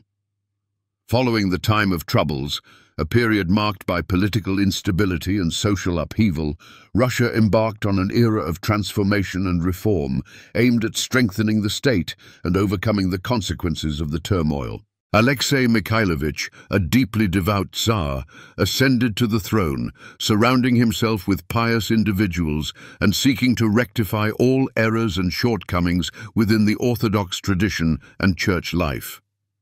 During this era, Orthodox services in Russia were often verbose and polyphonic, frequently conducted carelessly and with errors. 3 priests might simultaneously chant different parts of the service from various corners of the church, resulting in chaos and confusion. Alexei Mikhailovich and Patriarch Nikon initiated reforms to streamline worship, standardize rituals, and align them with Greek canons, aiming to enhance the Russian Orthodox Church's authority and strengthen its ties with other Orthodox churches. However, these reforms sparked fierce resistance from the conservative segment of society, which perceived any alterations to religious rites and traditions as a deviation from the true faith, leading to Russia's demise. Particularly contentious was the change in the form of the sign of the cross, viewed as an assault on sacredness and a betrayal of the Orthodox faith. The 2-finger sign of the cross was replaced with the 3-finger sign, as practiced in the Greek Church. Many traditionalists opposed this innovation, asserting that Russia had long crossed itself with 2 fingers, and altering this custom would lead to the downfall of the country and its people. One of the primary opponents of the reforms was Protopope Avvakum, a charismatic priest and writer who implored the Tsar and the people to preserve the old faith and traditions, rejecting any innovations. He urged the Tsar to exterminate Latins and Jews and to persecute severely all who disagreed with the traditional faith and advocated for reforms. He and his followers became known as Old Believers, embodying the resistance to Nikon's reforms and the defense of the old faith. Nikon's reform led to a profound schism within the Russian Orthodox Church, with far-reaching consequences for Russian history and culture. The Old Believers were subjected to brutal persecution, while Nikon himself eventually fell out of favor with Tsar Alexei Mikhailovich, was stripped of his patriarchal rank, and banished to a remote monastery where he spent the remainder of his days. However, his ideas did not vanish and continued to influence Russian culture and religious thought. He constructed the New Jerusalem monastery near Moscow, intended to replicate the holy sites of Palestine and symbolize Russia's spiritual grandeur as a new center of the Orthodox world. Avvakum was exiled to the north, to Pustozyorsk, where he was ultimately burned alive, along with his associates, for his adherence to the old faith and refusal to accept Nikon's reforms. This tragic conflict shaped the development of the Russian Church for centuries to come, dividing it into 2 factions and leaving a profound mark on Russian history. The Old Believers went underground and faced persecution, while the official church became inextricably linked to the state, forfeiting its independence and autonomy. Peter I brought this process to its logical conclusion, abolishing the Patriarchate and completely subordinating the church to the state, transforming it into a tool for realizing his political ambitions. In 1721, he proclaimed Russia an empire, transferring the governance of the church to the Most Holy Synod, a body controlled by the state and headed by an Ober-Procurator appointed by the Tsar. Consequently, the church ceased to be an independent force, its functions reduced to providing ideological support for the government, promoting state interests, and instilling in the populace a sense of loyalty to the Tsar and the fatherland. Later, under Catherine II, reforms were enacted that further curtailed the church's influence and solidified the state's control over ecclesiastical institutions. Monasteries were stripped of their lands and property, and the clergy became financially dependent on the state, receiving salaries from the treasury. Thus, the Russian Church traversed a complex path, from spiritual independence in the 14th and 15th centuries to complete subjugation to the state under Peter I, losing its autonomy and becoming an extension of the state apparatus. Each change in church life was closely tied to shifts in the state and the political climate of the country. The government sought either to rely on the church, leveraging its authority and influence to bolster its position, or to control it, subordinating it to its interests and restricting its freedom. This process, initiated in the 17th century, predetermined the development of the Russian Church in subsequent centuries, profoundly influencing its role in society and its relationship with the state. The history of the Russian Orthodox Church in the 19th and 20th centuries is replete with complex processes, contradictions, and struggles for influence, reflecting changes in society and the country's political system. A pivotal moment in the relationship between church and state was the adoption in 1863 of a law permitting graduates of theological seminaries to enroll in universities and pursue secular education. However, this right lasted less than 20 years before being rescinded, demonstrating the authorities' desire to maintain a separation between religious and secular education and to prevent the infiltration of liberal ideas into the ecclesiastical environment. Unlike Western Europe, where universities traditionally had theological faculties, in Russia, religious and secular education existed apart, and graduates of religious educational institutions were unable to obtain a university education. A person deciding to become a priest would complete seminary and then could continue studies at a theological academy to obtain higher theological education. If, however, they entered a university, it meant that their path led in a different direction, to secular science, civil service, or other fields of endeavor unrelated to the church. This divide between the secular intelligentsia and ecclesiastical culture, established during the era of Peter I and deepening over time, became increasingly apparent and had a negative impact on relations between the church and society. By the beginning of the 20th century, it had reached a critical point, and the church found itself isolated from secular culture and the country's intellectual life. Members of the Russian intelligentsia, raised on Western ideas and liberal values, perceived the church as something archaic, backward, and not meeting modern requirements, while the church in turn did not strive for dialogue with society and did not make sufficient efforts to adapt to new conditions.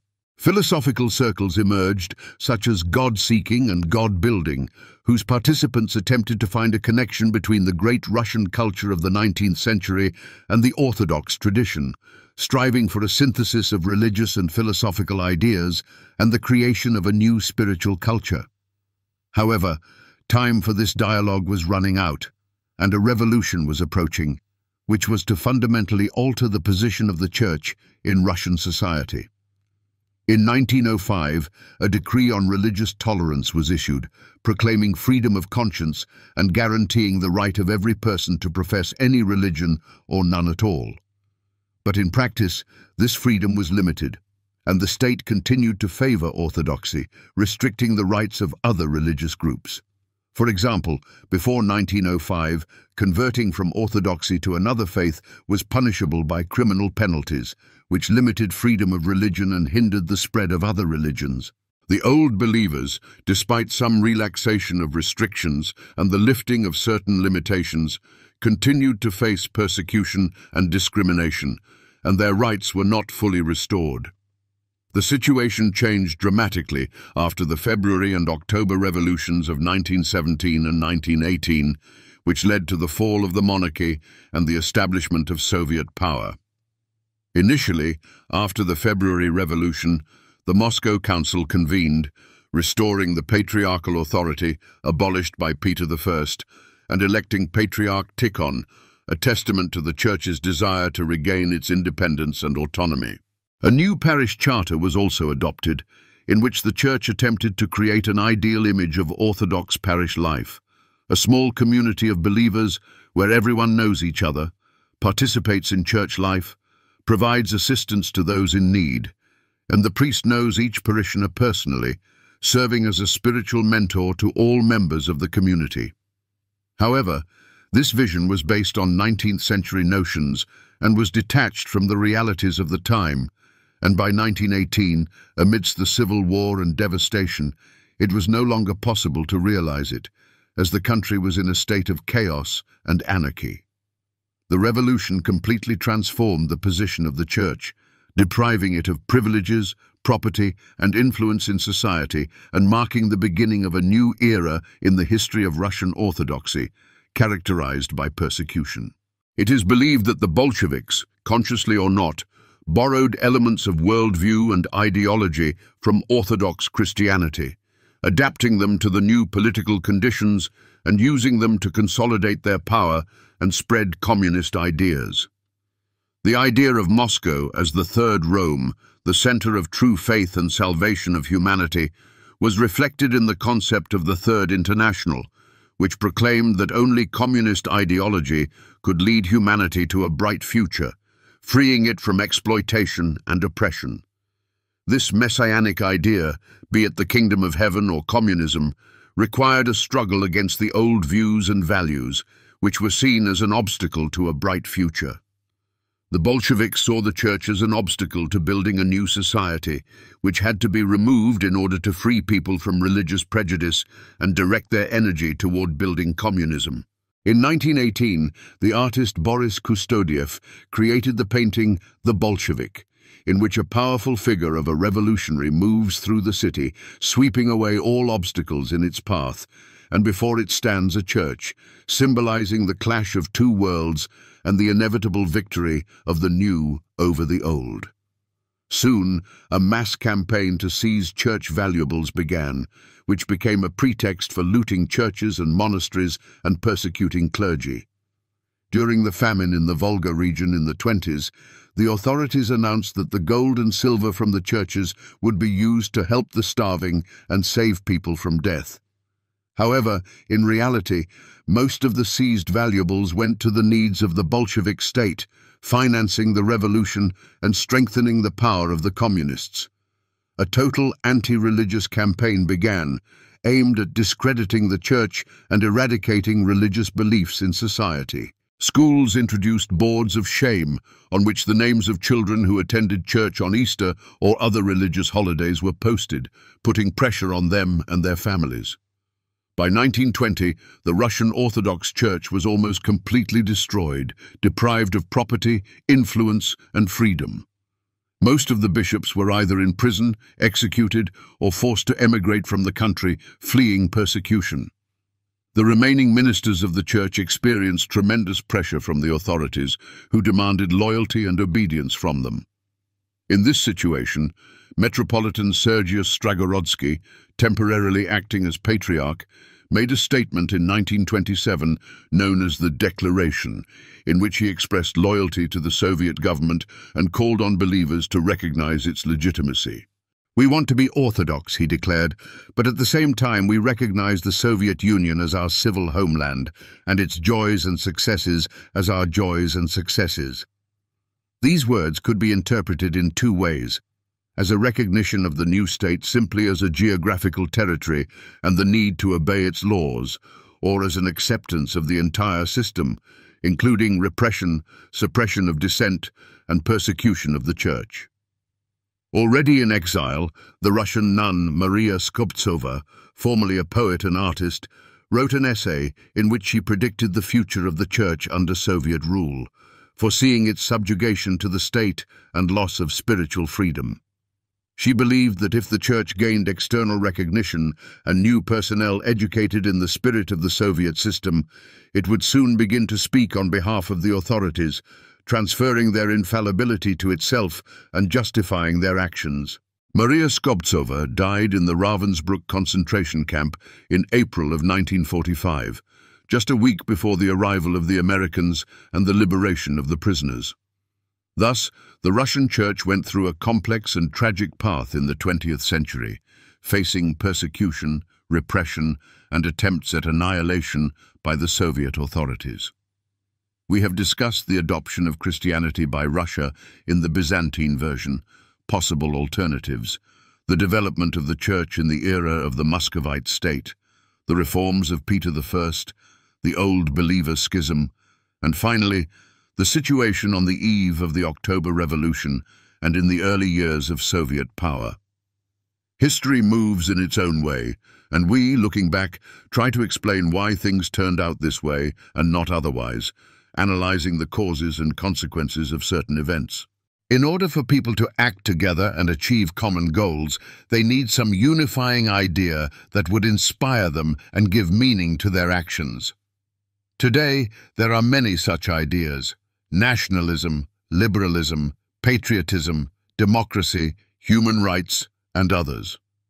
In the Middle Ages, when there was a single religion, the explanation was simple. It is God's will. And this idea served as the basis for uniting people and justifying their actions. This idea led people on crusades, forced them to build magnificent cathedrals, and sacrifice their lives for the sake of faith, since nationalism, patriotism, and liberalism in the modern sense did not yet exist. The Christian Church was the bearer of this unifying idea, offering people answers to the main questions of life and death and showing them the way to salvation. In the Eastern Roman Empire, better known as Byzantium, the boundaries of the Church coincided with the boundaries of the state, and there was a certain separation between the secular and spiritual spheres, allowing a balance to be maintained between the power of the emperor and the influence of the Church. People participated in both state and religious life, seeing no contradiction in this and considering themselves both citizens of the state and members of the Church. In the West, after the fall of Rome in the 5th century, there was no centralized empire or unified political power. Charlemagne tried to revive the Roman Empire in the 9th century, but his state proved too fragile and did not cover all of Western Europe, collapsing shortly after his death. In such conditions, the Church became the only unifying factor for the peoples of Western Europe, and Rome, where the only recognized chair of the Apostle Peter was located, became a spiritual center with enormous influence over all Western lands. Secular power in the Western Roman Empire, the heir of Charlemagne, was weak and fragmented, and therefore it was the Church that became the only force capable of providing at least some stability, order, and unity in society, defining its values and directing its development. Now, let us turn to the questions of science and religion, which for centuries have interacted and conflicted with each other, influencing the development of human civilization. For a long time, the Bible was perceived as an absolutely reliable historical narrative and a source of knowledge about the past. In the Middle Ages, no one doubted its accuracy, because alternative views and scientific methods of historical research simply did not exist. However, with the development of science and the emergence of new methods for analyzing historical sources, the situation changed. Scientists began to critically evaluate biblical texts, comparing them with archaeological data, historical evidence, and other sources of information. When the Babylonian texts, written in cuneiform on clay tablets, were deciphered in the 19th century, it became clear that the story of the Great Flood existed long before biblical times and was widespread in ancient Mesopotamia. This raised the question of the origin of the biblical flood story. Was the biblical story borrowed from older sources, and is it a reworking of the Babylonian myth? Or does it reflect a real historical event, a catastrophic flood that occurred in ancient times and was recorded in different cultures? In addition, archaeological discoveries have shown that some of the events described in the Bible do not quite coincide with historical facts and require rethinking and critical analysis. For example, the Bible says that the whole world was covered with water during the Great Flood, but geological studies do not confirm such a catastrophic flood that would have engulfed the entire planet. If we are talking about a local flood that occurred in a certain region, perhaps the authors of the Bible were simply describing events that affected the territory known to them and had a strong impact on their lives and culture. Another issue that causes controversy and discussion concerns the numbers and the number of people mentioned in the Bible. For example, the Bible describes battles involving hundreds of thousands of people, which seems incredible and implausible for the ancient world, given the limited resources and transportation capabilities of the time. The population of Palestine at that time was too small to provide such resources for entire armies, and the question arises about the reliability of these figures. There is a hypothesis that ancient texts may have contained errors in the transmission of numbers, which were distorted during copying and translation, or perhaps the numbers were used symbolically rather than literally and had a certain meaning in the religious context. Archaeology has helped to confirm the existence of many biblical characters and places described in the Bible, but at the same time, it has given rise to new questions and mysteries that require further research. For example, the earliest known inscription mentioning Israel is on the stele of Pharaoh Merneptah from the late 13th century before the Common Era, where the pharaoh boasts of his victories and claims that the people of Israel were destroyed.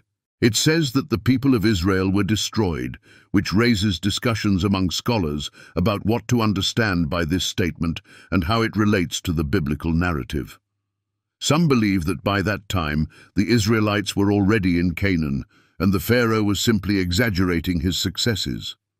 Others believe that this is confirmation of the story of the Exodus from Egypt, and the Egyptians described the departure of the Jews as their victory, since their army allegedly destroyed this people in the desert. There are several theories about how ancient Israel arose and how the Israelite tribes were able to gain a foothold in the territory of Canaan.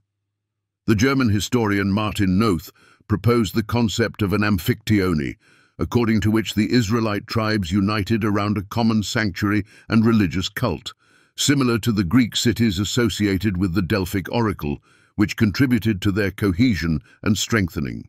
In the 1960s, American historian Norman Gottwald proposed another hypothesis based on Marxist sociology.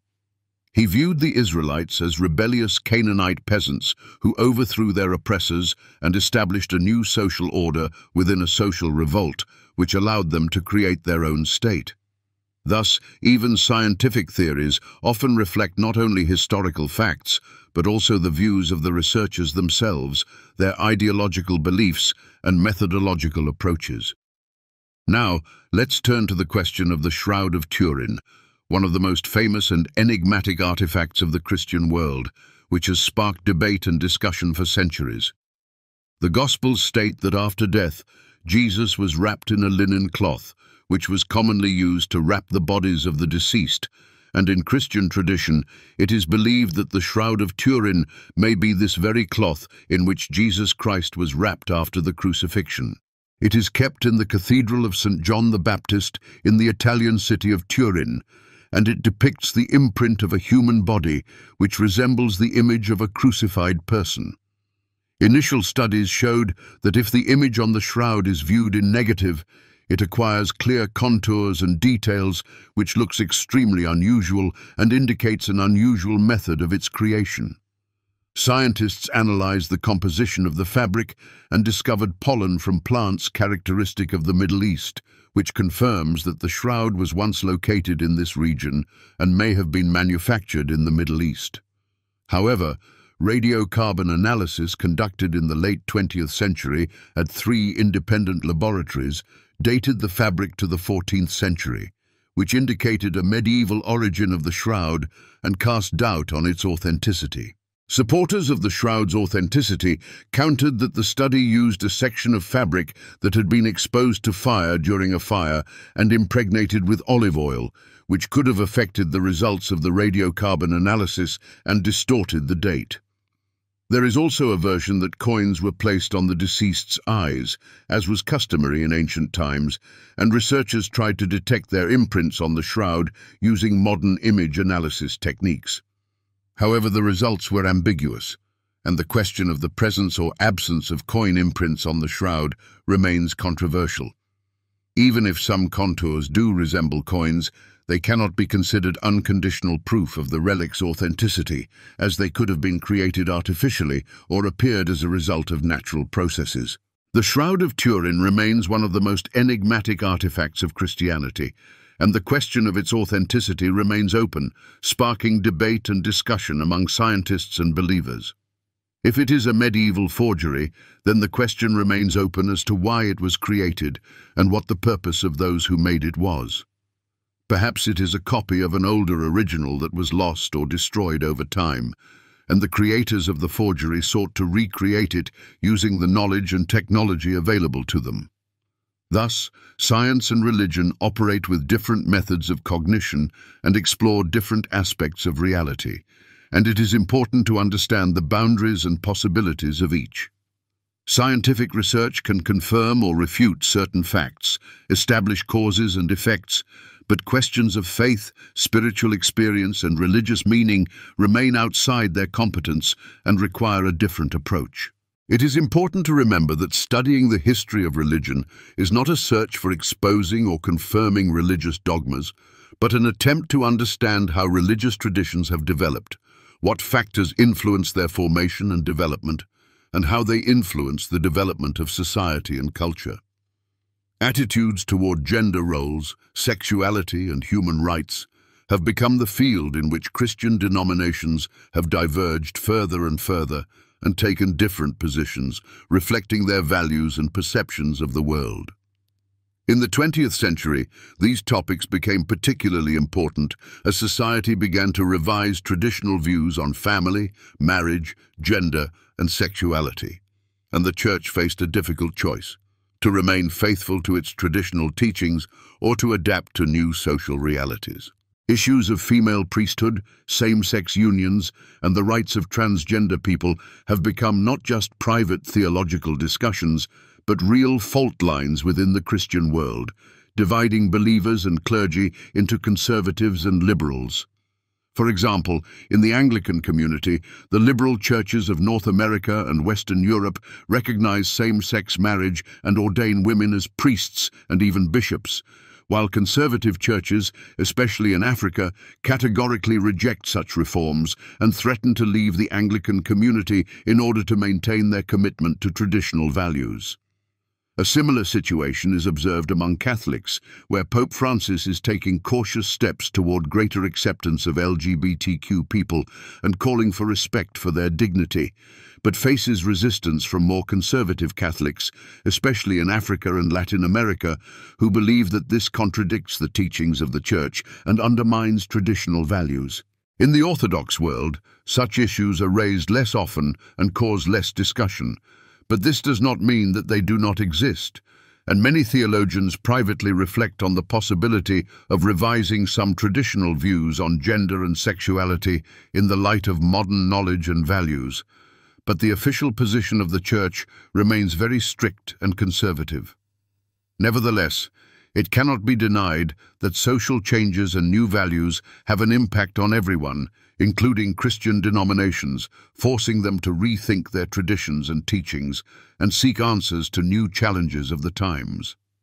Thus, we see that Christianity today is at a crossroads between tradition and modernity, and it faces complex issues that require balanced and thoughtful solutions. Some seek to maintain their commitment to dogmas and established norms, considering this the only way to preserve the true faith and protect it from the influence of the outside world, while others seek ways to modernize the faith and make it more open to the new generation in order to attract new parishioners to the Church and adapt it to modern conditions. Between these two extremes are many intermediate points of view, and it is this dialogue, debate, and discussion that make modern Christianity so diverse, vibrant, and dynamic, capable of adapting to a changing world and responding to new challenges. Christianity today is a vast, complex, and incredibly diverse world that numbers more than 2 billion followers worldwide and is represented by many different denominations, sects, movements, and communities, each with its own characteristics, traditions, and views of the world. If we look at the modern religious landscape, we see many currents, traditions, and points of view that sometimes differ greatly from each other and even contradict each other. Moreover, the disagreements concern not only theology, that is, questions of faith and doctrine, but also issues that are directly related to society, politics, economics, culture, and the daily lives of people. The role of women, attitudes towards sexuality, technology, science, politics, social justice, and other topical issues. For example, in the Anglican Church, there is a serious gap between conservative and liberal communities, which threatens its unity and integrity. In North America and Western Europe, women are ordained as priests, and in some places even as bishops, and same-sex unions are blessed, which causes protests and indignation among conservative Anglicans. What seems unshakable and unchanging today may become the subject of rethinking and criticism tomorrow, and what was once considered heresy may eventually become a generally accepted norm, reflecting changes in society and culture. Now let's talk about how new technologies are affecting Christianity and what challenges they pose to traditional religious institutions. We are already seeing the emergence of online communities, digital sermons, remote confessions, and other forms of religious practice that have become possible thanks to the development of the internet and digital technologies. During the coronavirus pandemic, when churches were closed and people were forced to stay at home, even church services began to take place in Zoom and other online platforms, allowing believers to participate in religious rites without leaving their homes. But where is the line between real and virtual, between traditional and new? Can an online communion performed over the internet be considered a real sacrament, or is it just an imitation of it that has no spiritual power? So far, the answer to this question is rather negative, and most Christian denominations do not recognize online communion as a full sacrament, but who knows what will happen in the future? And perhaps over time the Church will revise its views on this issue, taking into account the development of technology and the changing needs of believers. Now imagine another scenario. What if artificial intelligence begins to generate theological works, creating new religious texts, sermons, and teachings? Or what if, in the future, church issues and decisions will be made not only by people, but also by algorithms based on artificial intelligence? Even now, programmers and developers of artificial intelligence are faced with the question of ethics and moral responsibility for their developments. For example, who should a self-driving car save in an emergency situation if it cannot avoid a collision and must choose between the life of one person and the life of another?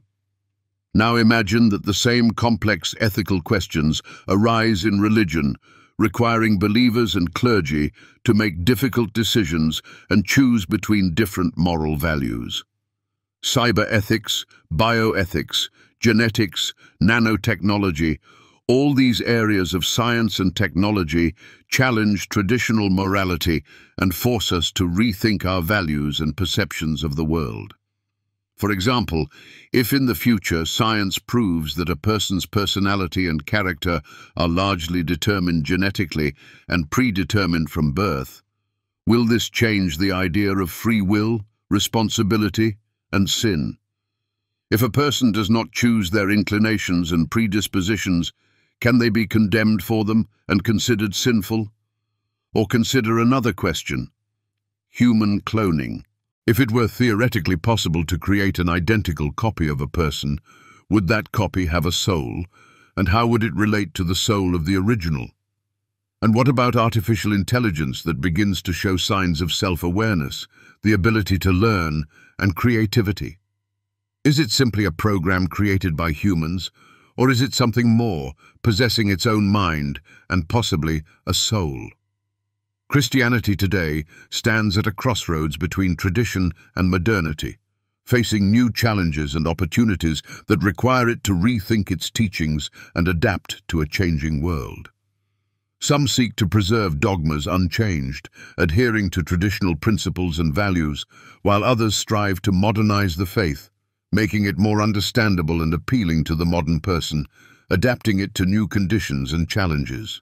But between these two extremes, there exists a multitude of intermediate positions, and it is in this diversity and dialogue that Christianity remains alive and relevant, capable of responding to the questions and needs of people in different eras and cultures.